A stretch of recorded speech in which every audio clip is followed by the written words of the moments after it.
Hello বন্ধুরা, সবাই কেমন আছো আজ? আচ্ছা দেখো, আগের দিন তোমাদের আমি ভেদ চ্যাপ্টার মানে অধ্যায় নাম্বার 13 ভেদ চ্যাপ্টারের তোমাদের আমি ভেদ জিনিসটা কি সেটা বুঝিয়েছি। তোমাদের ভেদ কি আমি সেটা বলেছি এবং 13.1 ও 2 এই দুটো অঙ্ক আমি তোমাদের করিয়েছি। আজ আমরা কোষে দেখি 13 এর 13.3 দাগে যে তিনটি অঙ্ক রয়েছে, 13.31, 13.32 আর 13.33, এই তিনটি অঙ্ক রয়েছে। এই তিনটি অঙ্ক আজ আমরা শিখব। এই তিনটি অঙ্ক তোমাদের শেখানোর পর তোমরা দেখবে এই অঙ্ক তিনটি তোমাদের আর কখনোই ভুল হবে না। ঠিক আছে, চলো তাহলে আমরা অঙ্ক শুরু করি। দেখো, 13.1 এর প্রথম অঙ্কটা কি রয়েছে আমাদের? যে বিপিন কাকুর ট্যাক্সি 25 মিনিটে 14 কিলোমিটার পথ অতিক্রম করে। কি হচ্ছে? তার একটা ট্যাক্সি আছে, কার ট্যাক্সি? না বিপিন কাকুর ট্যাক্সি। কি করে? না 25 মিনিটে 14 কিমি যায়। ধরো আমরা ট্যাক্সিতে করে কোথাও যাচ্ছি, নির্দিষ্ট সময় 25 মিনিটে কত কিলোমিটার যায়? 14 কিলোমিটার যায়। দেখো, তো এখানে কি কি রয়েছে? এখানে মিনিট মানে সময় রয়েছে, আর কি রয়েছে? কিমি মানে দূরত্ব রয়েছে। তাহলে দেখো, আমরা এখানে দুটো ভেরিয়েবল ধরতে পারি। একটা ভেরিয়েবল কি? একটা ভেরিয়েবল বা একটা চল হলো আমাদের সময়। একটা সময়কে আমরা একটা চল ধরতে পারি, কারণ এখানে মিনিটের কথা রয়েছে। আর একটা চল কি রয়েছে? কিমি, মানে কি? দূরত্ব। তাহলে আমরা সময় ও দূরত্বকে দুটি চল ধরতে পারি। এইখানে আমাদের চাইছে কি? না, বিপিন কাকু যে ট্যাক্সি চালাচ্ছে, উনি একই গতিবেগে ট্যাক্সি চালাচ্ছে এবং ওই একই গতিবেগে ট্যাক্সি চালিয়ে উনি 5 ঘন্টায় কতটা পথ যাবেন তা আমাদের নির্ণয় করতে হবে আমাদের ভেদ তত্ত্ব প্রয়োগ করে। দেখো, তাহলে কিভাবে আমরা ভেদ তত্ত্ব প্রয়োগ করে করি? প্রথমে দেখো, আমরা ধরে নিয়েছি অতিক্রান্ত দূরত্ব, তাকে ধরে নিয়েছি কি? না d কিলোমিটার হলো, এবং প্রয়োজনীয় সময় তাকে ধরেছি আমরা মিনিট। আমরা সময় কিনেছি মিনিটে এবং দূরত্বকে নিয়েছি কিলোমিটারে। কেন নিয়েছি? না ট্যাক্সি 25 মিনিটে 14 কিলোমিটার পথ যায়, সেই জন্য আমরা সময়টাকে একটা ভেরিয়েবল ধরেছি, এটাকে টি ধরেছি। টি কেন? টি মানে হচ্ছে টাইম, এই জন্য টি ধরেছি। তোমরা টির জায়গায় যে কোনো কিছু ধরতে পারো, এক্স ওয়াই যা ধরতে পারো, কিন্তু আমার যাতে ভুল না হয়, যাতে আমার সুবিধা হয়, সেই জন্য আমি সময়ের জন্য টি ধরেছি। আর কি? আরেকটা ভেরিয়েবল কি বলেছি আমি? দূরত্ব। দূরত্ব মানে কি? না ডিস্টেন্স। ডিস্টেন্স, এই জন্য আমি কি করেছি? দূরত্বটাকে আমি কিমি ধরেছি। তোমরা ডির জায়গায় এখানে অন্য কিছু ধরতে পারো, তাদের কোনো সমস্যা নেই। আচ্ছা দেখো, এইখানে আমাদেরকে দেখতে হবে যে দূরত্বের সঙ্গে সময় এটা কোন ভেদে রয়েছে, সরল ভেদে রয়েছে না ব্যস্ত ভেদে রয়েছে। দেখো, লক্ষ্য করো, যদি আমার সময় বাড়ে, একটা ট্যাক্সি একই গতিবেগে চলছে, যদি আমার সময় বাড়ে তাহলে আমার কি দূরত্বও বাড়বে। দেখো, আমি 5 মিনিটে যত দূর যাব, আমি নিশ্চয়ই 10 মিনিটে তার থেকে বেশি দূর যাব। তাহলে কি এখানে অতিক্রান্ত দূরত্ব আর প্রয়োজনীয় সময়, দূরত্ব বাড়ার সঙ্গে সঙ্গে সময় বাড়ছে, সেই জন্য আমরা কি বলতে পারবো? আর এখানে এটি সরল ভেদে রয়েছে। দেখো, যেহেতু ট্যাক্সির গতিবেগ একই বা স্থির রয়েছে, তাই সময় বাড়লে অতিক্রান্ত দূরত্বও বাড়বে এবং সময় কমলে দূরত্ব কমবে। বাড়লে যেহেতু বাড়ে, তো কমলে নিশ্চয়ই কমবে। অর্থাৎ কি? না অতিক্রান্ত দূরত্ব ও সময় সরল ভেদে রয়েছে। দেখো, এই লাইনটা কিন্তু পরীক্ষার খাতায় তোমরা অবশ্যই লিখবে। এই লাইনটা হচ্ছে মোস্ট ইম্পর্টেন্ট লাইন এই অঙ্কের। এই লাইনটা না লিখলে কিন্তু তোমাদের নাম্বার কাটা যাবে। বুঝতে পারলে এখানে কি ভেদে রয়েছে? তাহলে আমি কি বলতে পারি? না এইখানে দূরত্ব ও সময় সরল ভেদে আছে। এখানে ভাষায় কি লিখতে পারি? ডি ভেরিজাস টি। বা বা কি লিখতে পারি? ডি সমান কেটি। কে কি? কে হলো অশূন্য এর ধ্রুবক। এই অশূন্য কথাটা কিন্তু উল্লেখ করবে, নাহলে 1 নাম্বার কাটা যাবে। তাহলে আমরা একটা সমীকরণ কি পেলাম? আমরা একটা সমীকরণ পেলাম কি? না ডি সমান কেটি। কেটি, ডি সমান কেটি, আমরা একটা সমীকরণ পেলাম। তাহলে দেখো, এটাকে আমি কি করলাম? না একের দাগ দিয়ে দিলাম। আচ্ছা, একের দাগ দিয়ে দিলাম। আচ্ছা, পেনটা চেঞ্জ করে নেই, অন্য কালারের পেন নেই। এটাকে আমি কি দিলাম? একের দাগ দিয়ে দিলাম। এবার দেখো, আমার কি বলা আছে? না ট্যাক্সি 25 মিনিটে যায় কত কিলোমিটার? 14 কিলোমিটার। তার মানে দেখো, ট্যাক্সি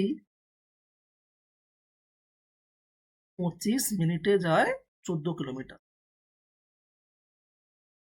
যায় 14 কিমি। অর্থাৎ যখন 25 মিনিট মানে সময় টি, টি সমান কত 25, তখন দূরত্ব ডি সমান কত না 14 কিমি। ডি সমান 14। 1 নম্বর সমীকরণে টি ও টি এর মান বসিয়ে পাই। বসিয়ে কি পাই? বসালে আমরা কি পাচ্ছি? বসালে আমরা পাচ্ছি ডি সমান কে টি, ডির মান 14, 14 সমান এ গুণিতক 25। কি পাচ্ছি আমরা? 14 সমান, আগে আবার কি ছিল? ডি সমান কেটি ছিল। তাহলে কি পাচ্ছি আমরা? 14 সমান এ গুণিতক 25। এইখান থেকে ভালো করে লক্ষ্য করে দেখো, এর মান কত হচ্ছে আমাদের? 14/25। কে এর মান দরকার, কে রাখলাম, 25টায় কি করলাম 14 নিচে নামিয়ে দিলাম। তাহলে আমার কি হলো? কে সমান 14/25। তাহলে এখন 1 নম্বর সমীকরণ থেকে আমরা পাই, কি পাই? ডি সমান 14/25 টি। দেখো আমরা এখান থেকে কি ডি আর টি এর মধ্যে একটা সম্পর্ক পেয়ে গেলাম, সেটাকে আমি কি দিলাম না 2 নম্বর। এবারে অঙ্কে আসো। অঙ্কে কি বলা আছে? যে একই গতিবেগে ট্যাক্সি চালিয়ে 5 ঘন্টায় তিনি কতটা পথ যাবেন। আমাকে বলতে হবে 5 ঘন্টায় তিনি কতটা পথ যাবেন। এবার দেখো আমার এখন 5 ঘন্টায় কতটা পথ যাবেন আমাকে বের করতে হবে। 5 ঘন্টা, 5 ঘন্টা মানে কত? 5 গুণিতক 60 মানে কতটা? 300 মিনিট। দেখো এই অঙ্কের আসল ব্যাপারটা হলো কি, তখন আমরা প্রথমে কে এর মান বের করেছিলাম, তখন দেখো ট্যাক্সিটা 25 মিনিটে 14 কিমি গিয়েছিল, কিন্তু এখন বের হচ্ছে ঘন্টায়, তাই ঘন্টাকে আমায় কি করতে হবে না মিনিটে পরিবর্তন করতে হবে। ঠিক আছে, আর কিমিতে কোনো চেঞ্জ নেই, কিমি তো কিমিই আছে, আমি উত্তরটা কিমিতেই দেবো। তাহলে আসি আমি এখানে 5 ঘন্টা সমান 300 মিনিট। বর্তমানে টি সমান কত? 300 মিনিট, তাই তো। 2 নম্বর সমীকরণে টি এর মান বসিয়ে পাই। সমীকরণে টি এর মান বসিয়ে পাই। বসিয়ে পাই কি পাই? 2 নম্বর সময় টি এর মান 300 বসালে কি হবে আমার? ডি সমান 14/25 ছিল, তার সঙ্গে টির মান কত? 300। আচ্ছা এ দেখো 5 দিয়ে কেটে দেই, 5 5 এ 25, 5 6 30 60, 5 12 60। আচ্ছা এবার আবার কি হলো না 14 গুণিতক 12, এটা কি এককে আছে? মিনিট। আচ্ছা এবার 14 কে 12 দিয়ে গুণ করতে হবে, আমরা গুণ করে নিই পাশে না মনে থাকলে। 12 দুগুণে 36, 12 4 48, 48 8, হাতে রইল কত? 4। 12 একে 12, 4 16, এটা কত হলো? 168। এবার আমার উত্তর লিখতে হবে, ফাইনাল উত্তর। ফাইনাল উত্তর কি? হ্যাঁ, আমাদের উত্তর হলো কি না বিপিন কাকু 5 ঘন্টায় 168 কিলোমিটার, 168 মিনিট। উত্তর ডিস্টেন্স হচ্ছে 100, সরি ডিস্টেন্স। এখানে টি এর মান বসিয়ে পাই কি ডি, দূরত্ব। দূরত্ব কিসে হবে? আমরা টি এর মান বসিয়ে পাই ডি। ডি মানে ডিস্টেন্স। ডিস্টেন্স কিসে আসবে আমাদের এখানে? আমরা ডিস্টেন্সটা আমাদের একক কি ছিল? একক ছিল কিলোমিটার। তো আমাদের একক কি হবে? কিলোমিটার। দেখো এখানে কিন্তু এককটা খুব ইম্পর্টেন্ট। এককটা মাথায় দেখো, আগে যেমন কি মিনিট ছিল সেই জন্য আমরা ঘন্টাকে মিনিটে করেছি, এখানে কিলোমিটার ছিল তো কিলোমিটারে রাখতে হবে। আমরা কিন্তু এককটা চেঞ্জ করতে পারবো না। কিলোমিটার জায়গায় যদি মিটার লিখে দাও উত্তরটা কি হবে না ভুল হয়ে যাবে। তাহলে বিপিন কাকু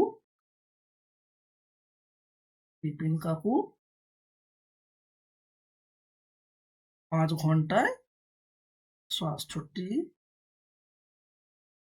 কিলোমিটার যাবেন। দেখো আমরা একটা অঙ্ক পুরো এখানে করে ফেললাম। দেখো কি হলো না, প্রথমে আমরা দেখলাম যে আমাদের চলরাশি দুটি কি কি রয়েছে। চলরাশি দুটি কি পেলাম? দূরত্ব এবং সময়। দেখো এই দূরত্ব সময়ের মধ্যে সম্পর্ক কি বের করলাম আমরা, কেন এটা সরলরেখা আছে তোমাদের বললাম। সরলরেখা থেকে আমরা কি পেলাম না পেলাম দূরত্ব সময়ের মধ্যে একটা সম্পর্ক।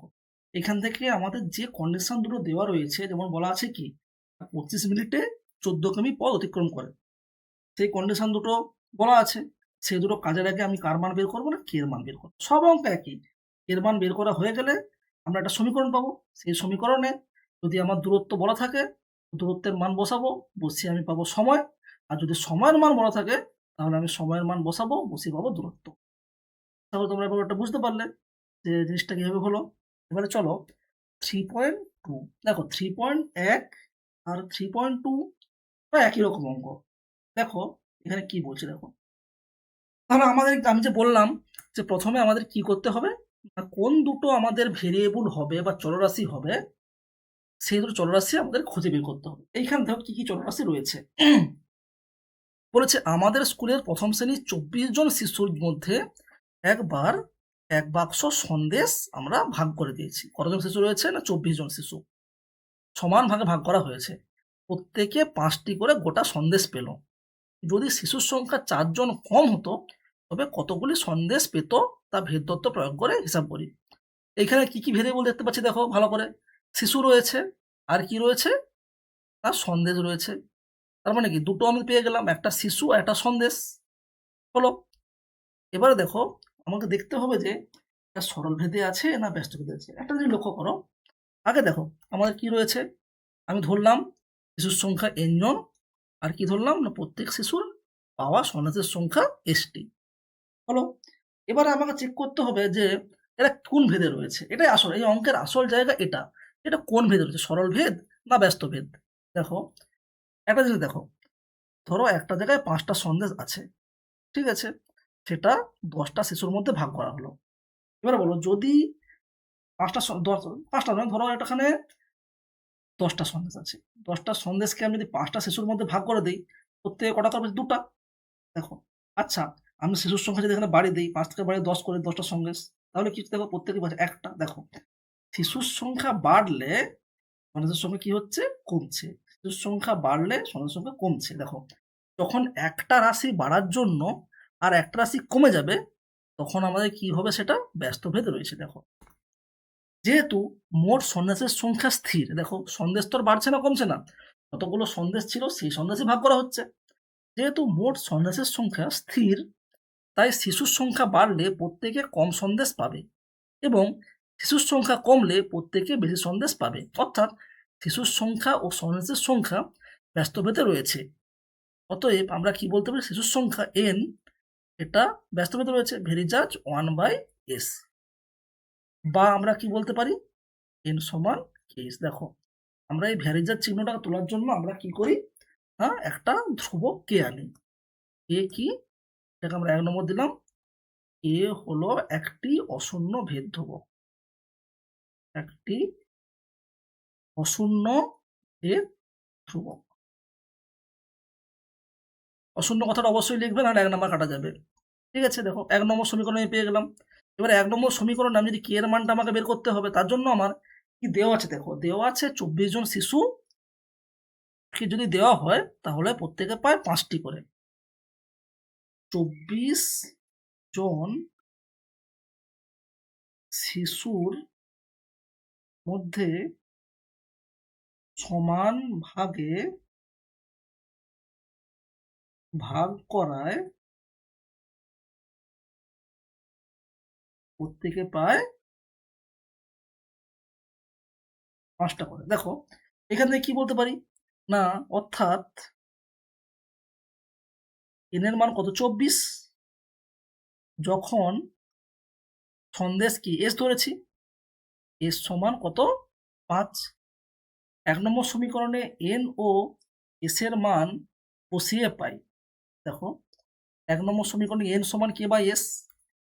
1 নম্বর সমীকরণে 1 নম্বর সমীকরণে n সমান 24 ও s সমান 5 বসিয়ে পাই। কি পাই, 1 নম্বর সমীকরণ কি ছিল, n সমান k বাই s। দেখো এখানে আমি কি বলতে পারি, n এর মান কত 24 সমান k এর মান কত জানিনি, k এর মানটাকে বের করতে হবে, s এর মান 5।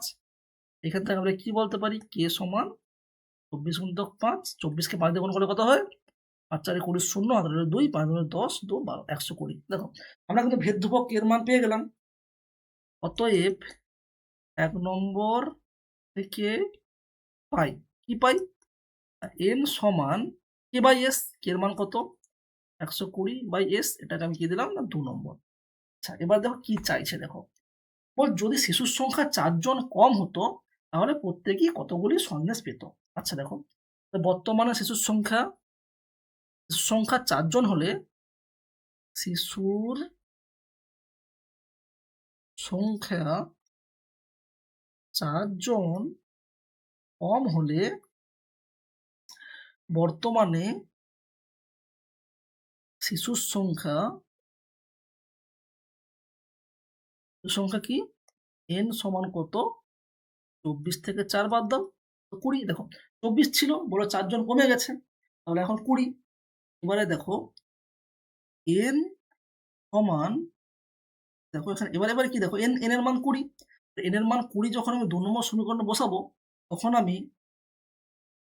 সন্ন্যাসের সংখ্যা পেয়ে যাব। দেখো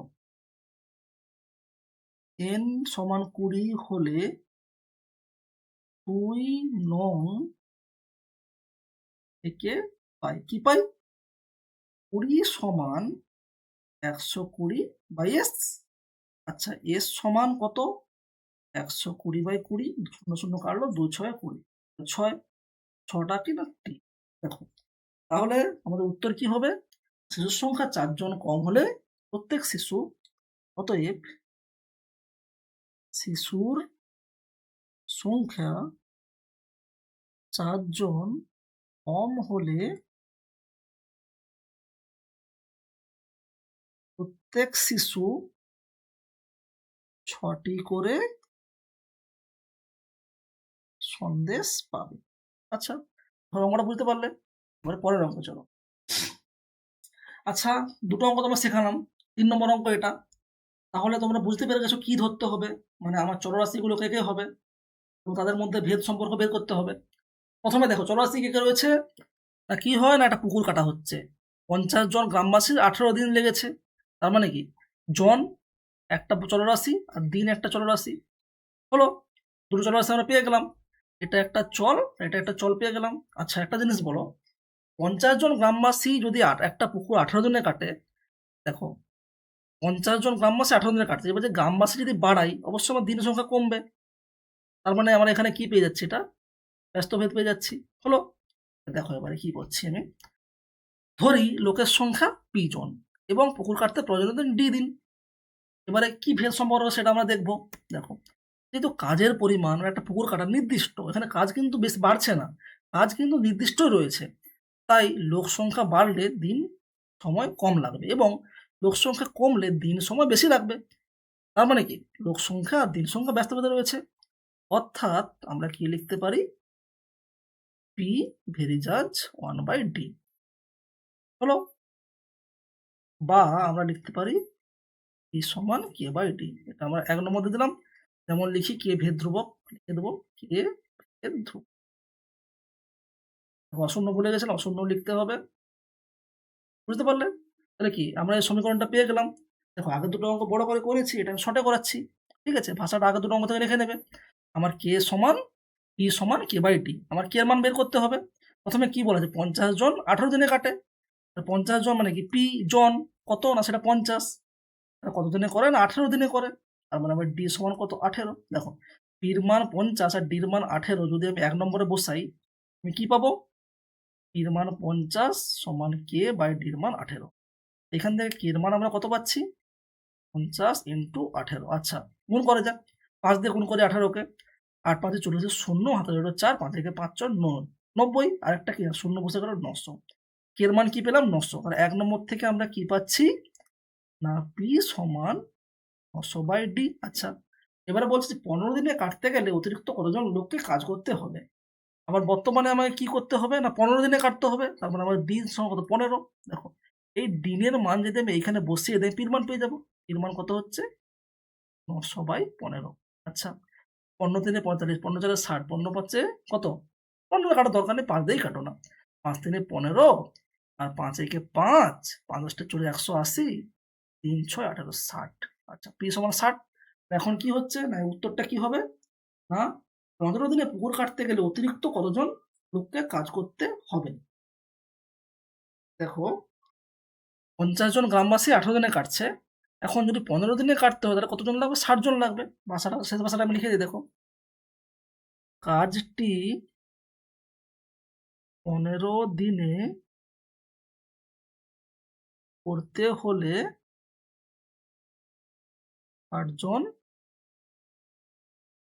গ্রামবাসী লাগবে। হলো। কিন্তু আমার চেয়েছে কি? আমার চেয়েছে যে অতিরিক্ত কতজন লোক, আগে ছিল কত 50 জন, এখন কত 60 জন, অতিরিক্ত কত 10 জন। অর্থাৎ অতিরিক্ত